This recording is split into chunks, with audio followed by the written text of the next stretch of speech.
السلام علیکم برادران عزیز و پادشکان عزیز. تشکر زیاد برای دستگیری ها. من تصمیم گرفتم که بسیار ویدیوهای جالب پیشکش شما کنم و هنوز همه ویدیوهایی که من در یوتیوب گذاشته ایستادم برای شما پیشکش شما کرده ایستادم، همه این ویدیوها از طرف ده مرده ها هستند. بخشش و معذرت میخواهم، بعضا کچی سوی خوب ندارند، بعضا خوب نوار گرفتگی نیستند، چون که من همه را از نوار گرفتگی هستم.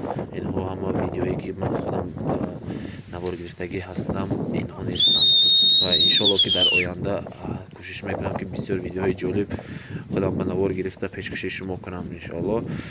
و حرکت کو ای بک، این نواری که شما حرکت دیده استادید نواری مولهای 10 مرده در کوهستان مسجو.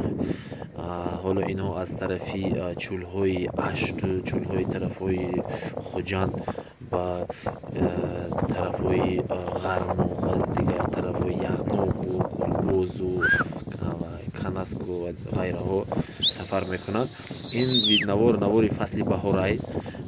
این سوری که گوسفندان و از عقبه شهرستان گذشته ایستادند، از عقبه شهرستان گذشته ایستادند و برادران ما باید همه دعاگو باشیم در حق این 10 مرده ها که باور کنید به حیات خود هم خیلی زیاد ریسک دارند، چون که در اینجا خداوند خودش یکی طوفان میشد یا که شمال و شورش میشد که همه عذاب میکشند، بسیار گوسفندها میمرند و برای چوپان هم خیلی خطرناک است. عجایب منظره هست، منظره زیبا هست.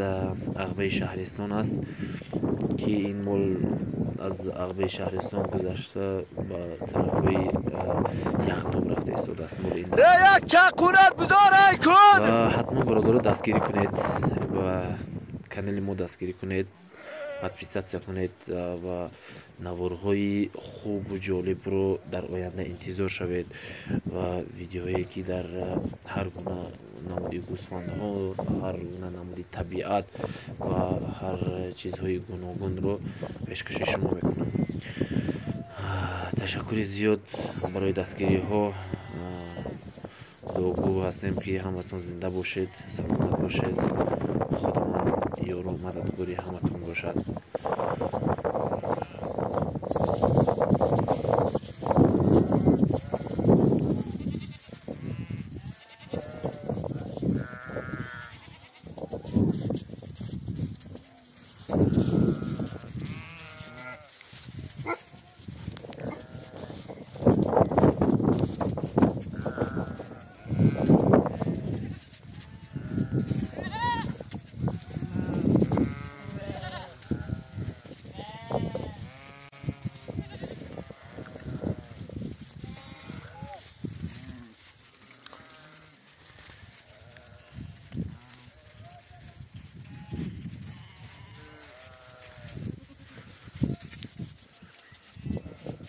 Amen.